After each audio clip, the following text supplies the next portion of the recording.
Fed up with the everyday grind? Tired out from the summer heat? Want to get away from it all? We offer you Escape.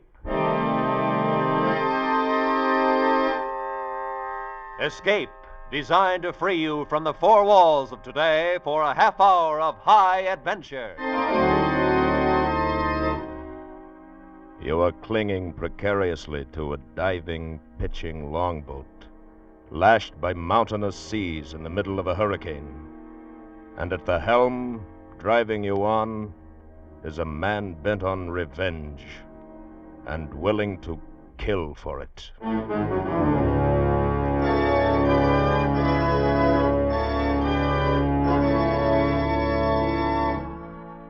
Tonight, we escape to the open sea with an ancient tramp steamer and its fighting captain, as F.R. Buckley told it in his ironic story, Habit.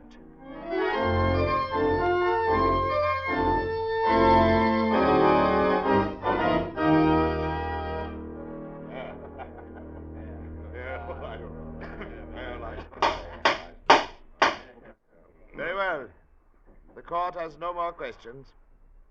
Step down, please. Thank you, sir. Your Honor. Well, Captain Weatherfield, you've just heard the complaining witness. Have you anything to say in your own defense? Yeah. Hit the man about a bit. No doubt of that, Your Honor. In fact, with half chance, I'd have pounded his blasted head off. Quiet! Quiet! We'll have order in the court. Then you admit the charges, Captain Weatherfield. That I hit him? Yeah. But I had extenuating circumstances, Your Honor. I see. And what were they? He laughed at my ship. At the Wakelin, Your Honor. As fine a freighter as ever steamed out of here on the Liverpool run. I don't quite see. He stood there on the wharf, squint-eyed son of a landlubbered lawyer. He said my ship looked like an old woman, with her dress on backwards, her hair not combed. That's when I flattened him out. Yes, and I still say that's what she looks like. Order! Why, you confounded little pipsqueak, I'll break your part. Sit him down, Captain Weatherfield. I will not. Grab him, bailiff. Let go of me, confound it, let go of me. Let go of me, I say. Order in the court. Captain Weatherfield. Captain Weatherfield, this court finds you guilty of assault and battery as charged, and sentences you to 7 days in the New Bristol City Jail. All right, bailiff. Lock him up.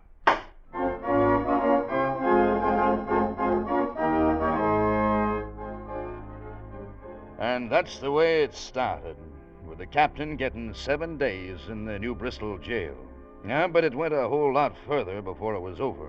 It was like a bolt of chain lightning that may take a dozen strange turns or more before it finally strikes home. And, actually, of course, the Wakelin was a funny-looking old scow. She'd had 30 years on the North Atlantic with never a part being replaced so long as there was some way of patching it up. Yeah, she was a regular joke of a ship. That is, to everybody except Captain Weatherfield. Yeah, those of us who were officers aboard her had learned a long time before not to hint anything like that to him. No, she was the Queen Mary and the Normandy and his firstborn child, all rolled up into one.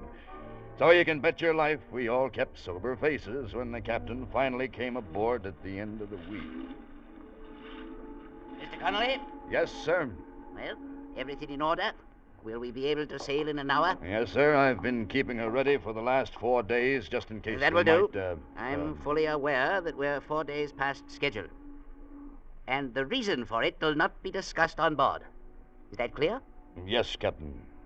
I've been badly treated in this town, Mr. Connolly. Thrown behind bars like some thieving dock rat. I don't feel good about it. And if it takes me the rest of my life, I'm going to even up the score. You understand that? I think so. You think so, sir? Yes, sir. All right.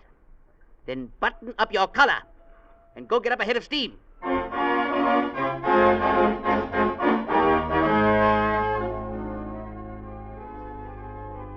So 3 days later, we were plowing through a heavy sea 580 miles out on the Atlantic. The spray was freezing in the rigging. We were flirting with the fringe of a northeast hurricane.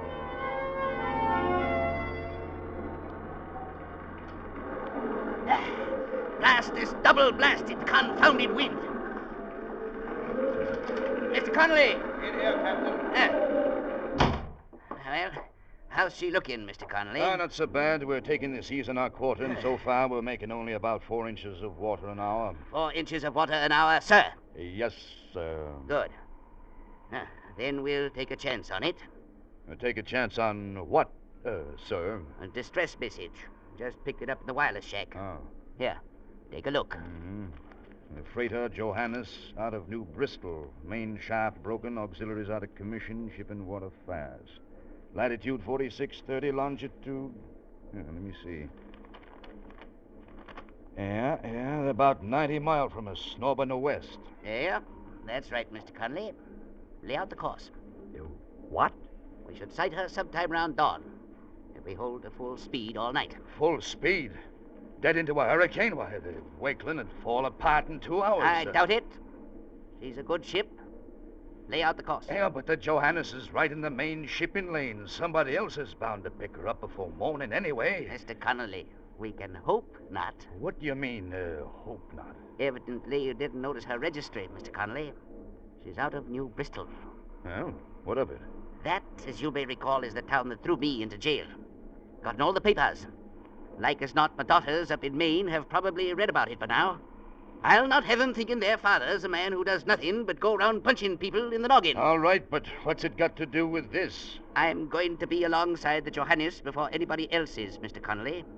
I'm going to rescue every man aboard her. Then I'm going to take them back to New Bristol and get a public apology out of that town. And I'll see that that gets in the papers, too. I've never heard of anything so crazy I in all don't care my what you've never heard of, Mr. Connolly. Lay out that course now before I get mad. Decide to punch somebody's blasted head off.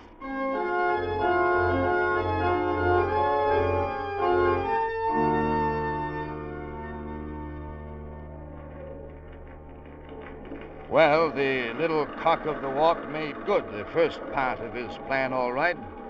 In spite of a broken steam injector that had to be patched up with rigging wire, by shortly after dawn he had us hove to, half a cable length off from the Johannes. She was down by the stern and listing badly, but still afloat. The wind was howling like a banshee, and the flying spume was freezing all over our decks. There was no doubt but what the next part of our job was going to be a lot tougher than the first part. Mr. Connolly, you got a boat crew together. Yes, sir. There'll be 5 seamen and a third mate. I'll take charge myself. Leave the third mate aboard. I'll take charge myself. It's my show. I'm going to run it. All right, Captain. Whatever you say. Well, what's holding this up? Let's get this boat over the side. Blocks are broken, Captain. Carpenter's trying to break it loose. Well, he's not cracking walnuts at a tea party. Here, Chips, give me that mallet. Mr. Roberts! Yes, sir. You'll stay on board. Yes, sir. Keep an oil slick running. Waves out there. Pretty high. Pretty high? I've never seen him any higher. Well, I can't help it, Mr. Connolly. I've got to... There, that did it. Boat crew ready. Ready aboard, sir. All right, there. Lower away.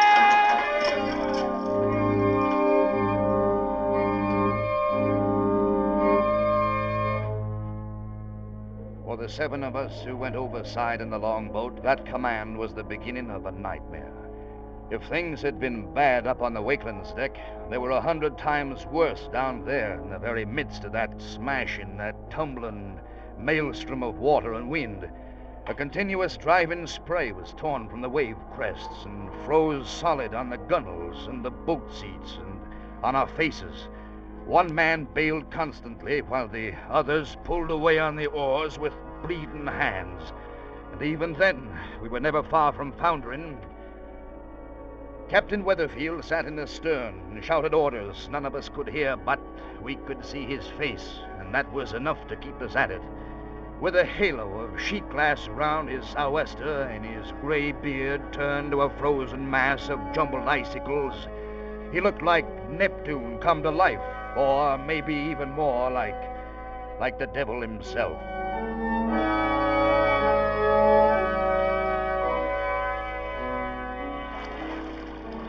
it took us over 2 hours before we finally hauled in against the rusty side of the battered old Johannes.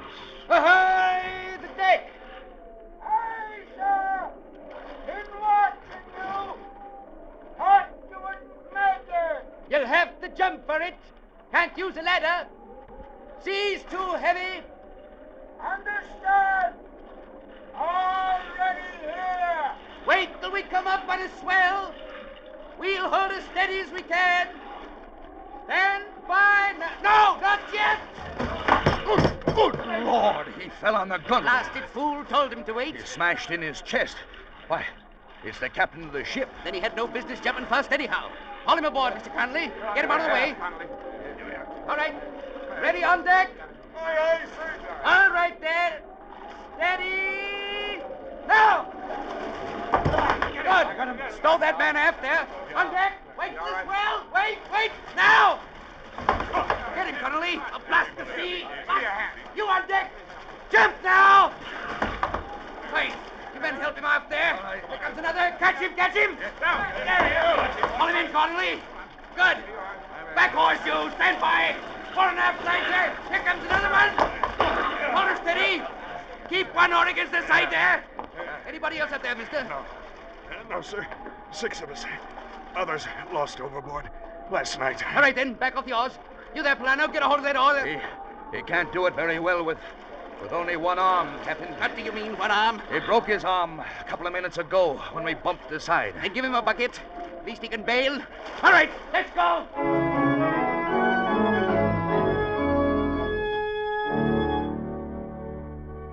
It was 6 hours before we finally got back aboard the Wakeling. But we did get back. And I doubt if any other man but Captain Weatherfield could have done it. True enough, he fainted across the engine room hatch once we were on board. But don't forget, he was 72 years old. He'd taken a crew of 6 out in an open boat on the high seas in the middle of a hurricane, rescued 6 more men off a sinking ship, and brought the whole 12 back alive. Well, one of them, of course, was only barely alive, and that was Captain Miller of the Johannes. He was still unconscious. I had him put in a bunk and hoped for the best. And then I turned in to grab a few hours' sleep.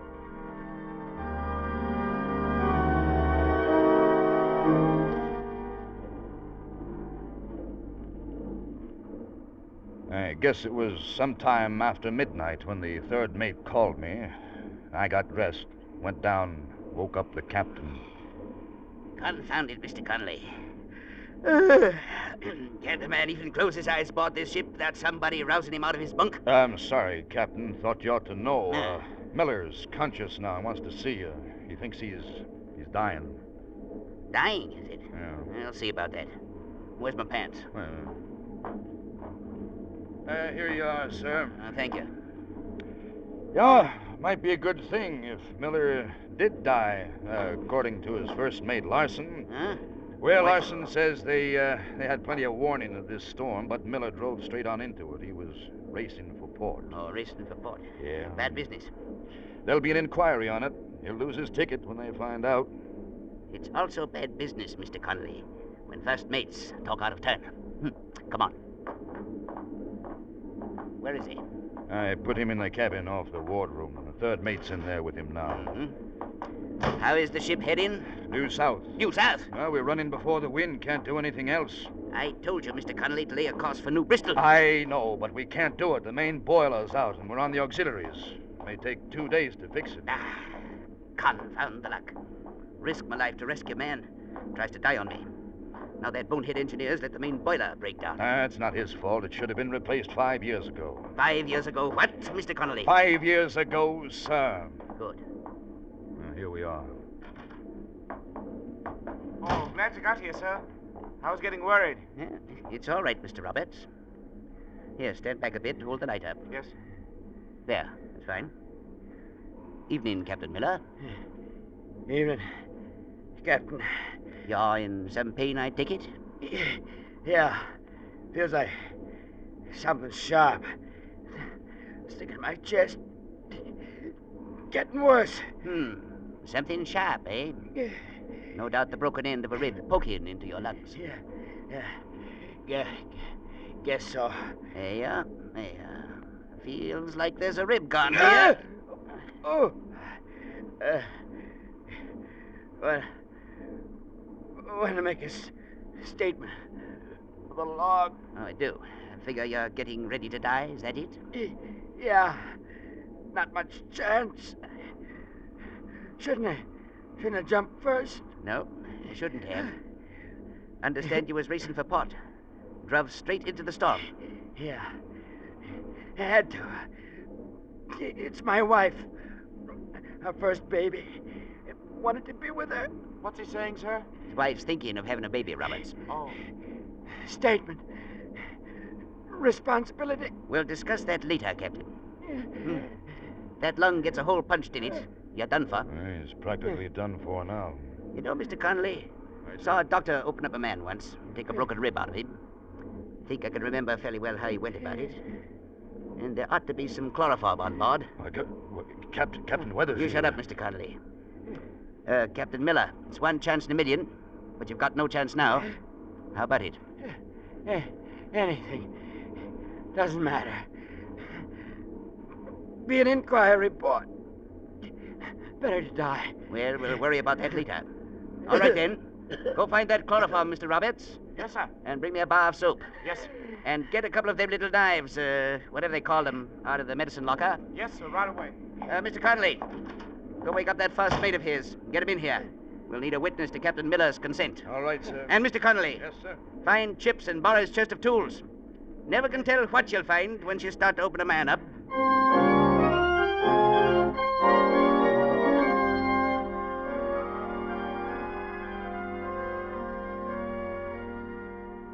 In 10 minutes, we had everything ready. Larson signed a statement, swearing that Captain Miller had agreed to it. And the third mate, with his face white as a sheet, stood at the head of the bunk, dripping chloroform onto a towel and holding it over Miller's nose and mouth. I held the light in one hand and kept the other on the patient's pulse, while Captain Weatherfield rolled up his sleeves and started in on a major operation that he thought he'd seen some doctor perform once.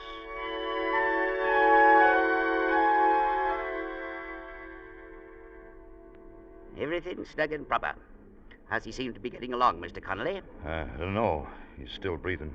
I know he's breathing, man. It's his chest I'm operating on. How's his pulse? Pretty weak. No worse than it was. Keep that chloroform dripping, Mr. Roberts. Yes, sir. Well, there's no time like the present. Oh. Hold that light steady, Mr. Connolly. Yes, sir. Steady yourself. Now, let me see. I think that doctor did it like this. I've used up half the chloroform, Captain. Keep it dripping, Roberts. Well now. Don't remember anything like that being in there. Let's see now. Pulse is getting pretty weak. Mr. Connolly, don't bother me. Got more important things here to think about. That's it. Here's the end of the rib, all right. Now, if I can just... That's all right, let it go. Don't need the knife anymore. Confound it, Connolly. Give me a little more room to work in. Cabin's small enough as it is. Captain, his pulse has stopped. No, it hasn't, Mr. Connolly. Now, why the devil doesn't that rib come loose when I... It's no use, Captain. He's dead. His heart stopped beating. Mr. Connolly, don't stand there. Try to tell me his heart stopped when I can see it beating right now. Mr. Larson. Yes, sir. Would you look at that tool chest behind you? See if you can find me a pair of pliers.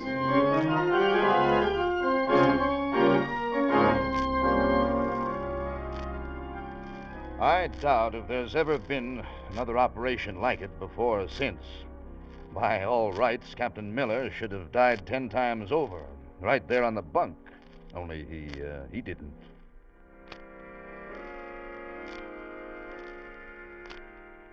He was unconscious for 48 hours, but on the 5th day he was sitting up on a deck chair and cussing because somebody had slung his broken rib overboard instead of saving it so he could whittle out a letter opener.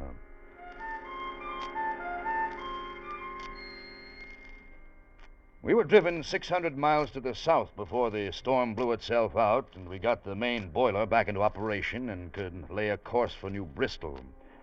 And 3 days away from port, Captain Weatherfield called all of us officers of the Wakeland together in the chart room, along with First Mate Larson of the Johannes. Gentlemen, there may be some questions in your minds in regard to what this meeting is all about. No doubt you're wondering, even if you aren't asking. Am I right? Well, yes, sir. We have been trying to guess. Then I'll tell you, gentlemen. I called this meeting to put a stop to certain idle rumors, which I hear have been floating around. Just what kind of rumors, Captain Weatherfield?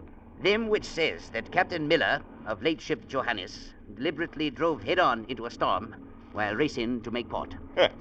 There's no rumor about that. It's what he was doing.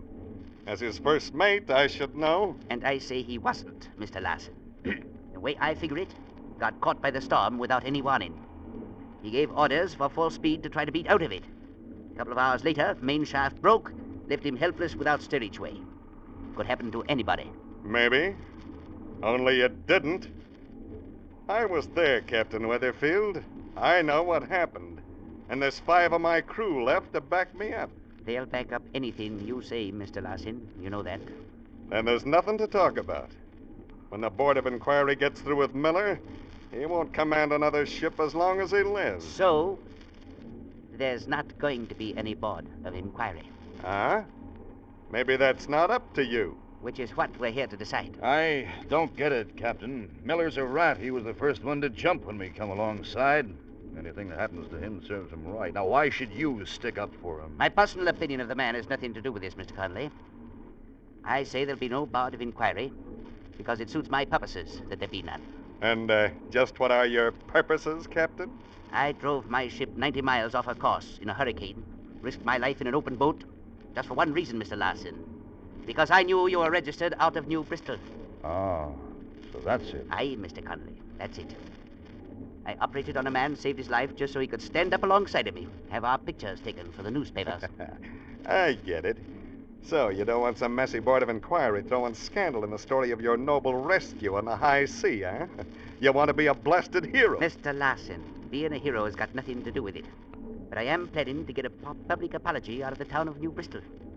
And you, or nobody else, is going to do anything to stop me. Yeah, well, it's too bad you haven't got the whole say about it, Captain. And it's too bad you're so bullheaded, set on swearing away your captain's ticket, that you forced me to teach you a lesson. And just how are you aiming to do that? By knocking a little sense into your thick noggin, something like this. Oh, so it's a fight you're after, all right. Come on, Captain, teach me a lesson. Show him the one you learned in Shanghai. I'll teach you all right. You got it, Captain. Get up, Mr. Larson.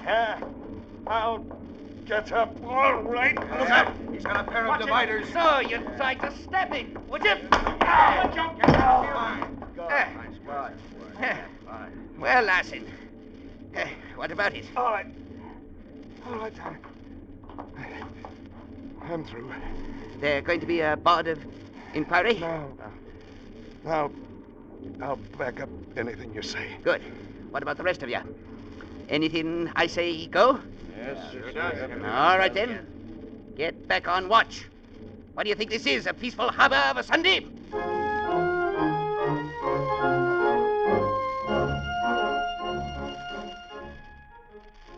It was a clear, sunshiny day when we steamed into New Bristol Harbor and dropped anchor at the mouth of the river. Captain Weatherfield sent Miller on ashore at quarantine, insisting that his reason was not just to make sure of having a reception ready. Nonetheless, he spent an hour and a half shaving, trimming his hair, and dressing up in his best shore-going clothes. But he had a right to strut a little at that. He'd moved through a whole series of tough jobs, every one against almost impossible odds, and he'd come out on top. And all because he wanted his daughters up in Maine to know he could do something once in a while besides punch people in the noggin.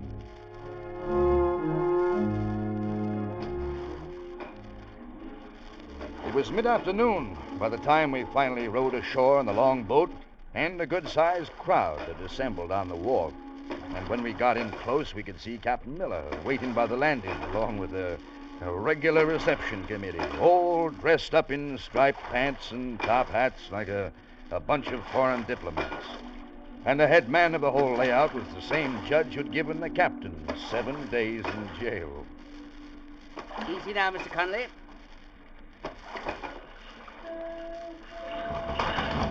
Here. I'll hold this steady, sir. Thank you. Here we are now. Okay. All right, easy now. Yeah. Come on. Yeah, up we go. Here we are. Well, welcome, Captain Weatherfield, on behalf of the town of New Bristol. Well, now, it's mighty nice of you, Judge. Not at all, Captain. We're the ones who are honored. The whole town. And we want you to know it. Well, thank you, Judge. Captain Miller here has given us the complete story. The rescue at sea, the daring operation that saved his life. Here. How you feeling, Captain Miller? A little tired right now, Captain. Been pretty busy. Arranging things, you know. Yeah, of course. You're a hero in this town, Captain Weatherfield. There's nothing too good for you. We're proud of you. I was wondering if you'd recall a little incident where we met before, Judge, not so long ago. A terrible mistake. I'll never forgive myself. I feel I owe you a public apology, Captain Weatherfield. Well, now, don't believe I know just what to say, Judge. Nothing at all to say, Captain Weatherfield. As I said before, we're the ones who are honored. The whole town of New Bristol. And all of New England, too, by Jove. Once those reporters get their stories on the wire.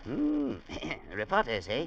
Well, now, that's going to too much trouble, Judge. Oh, not at all, Captain, not at all. They'll be wanting an interview with you, you know. We've had quite a time keeping them off this long. Well, you're a hero, man. Don't you realize that? I only did my duty, Judge. The New Bristol needs more men who only do their duty, Captain Weatherfield. Mighty nice of you to say so. When I recall the way you were treated here a few weeks ago, Captain, well, all I can do is to ask your forgiveness publicly. I suspect that might be arranged, Judge. I'm not a man to bear a grudge. A fact which your actions have proven, sir. Them there fellas with the cameras, are they reporters, are they? Oh, yes. Yes, indeed, Captain. Well, of course, they're photographers, really. They're taking them pictures to print in the newspapers, are they? That's right, Captain. They'll be seen by people all over the country. Suppose we might walk over that way? Certainly, Captain Weatherfield. Certainly. Anything you like. Won't you join us, Captain Miller? Thanks, gentlemen. You know, I was just thinking, if they print a picture of that ship out there, nobody will believe the story. What did you say, Captain Miller? I said they wouldn't believe it. To look at that old mud sky, you wouldn't think she could float in a calm sea, much less... Good heavens, he struck the man. I'll teach you to call my ship a mud scour. Squint-eyed son of a five-legged salamander. Stop, I say. Stop, haven't you? Stop it. Stop it. Constable, arrest that man and look him up. I'm filing a charge of assault and battery.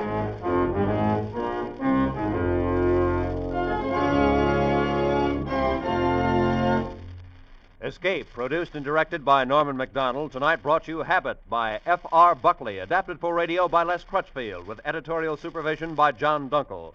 Featured in tonight's cast were John Daner as Mr. McConley and Louis Van Rooten as Captain Weatherfield, with Wilms Herbert as Captain Miller, Barry Kroger as the judge, and Bill Boucher as First Mate Larson. Special music by Ivan Ditmars.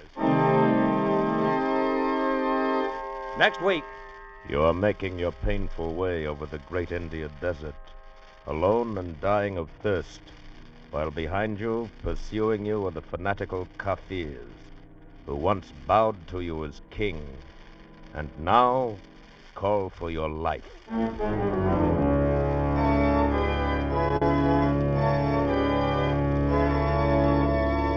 Next week, we escape with Rudyard Kipling's exciting story, The Man Who Would Be King. Good night, then, until this same time next week, when once again we offer you Escape. This is CBS, the Columbia Broadcasting System.